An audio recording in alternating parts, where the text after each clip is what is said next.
जालना जिल्ह्यातील घनसावंगी तालुक्यातील तीर्थपुरी व परिसरात आज व काल दिनांक 31 ऑगस्ट व 1 सप्टेंबर रोजी अतिमुसळधार पाऊस पडल्यामुळे खरीपाच्या पिकाची दाणादाण उडाली आहे. चक्क या खरीपाच्या पिकामधून नाल्यासारखे धो पाणी वाहतानाचे चित्र जे आहे ते दिसून आले. गेल्या 10 दिवसापूर्वी तीर्थपुरी परिसरातील रामसगाव, बानेगाव, शेवता, मुरमा, भोगगाव, मंगरूळ, लिंगसेवाडी आदी भागामध्ये ढगफुटीसदृशच पाऊस पडला होता.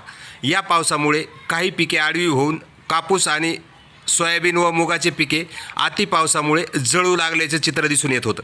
व काल 31 ऑगस्ट व आज 1 सप्टेंबर रोजी असाच अतिमुसळधार पाऊस पडला आहे आणि या अतिमुसळधार पावसामुळे चक्क खरीप पिकातूनच नाल्यासारखे धो पाणी वाहतानाचे चित्र जे आहे ते दिसून आले.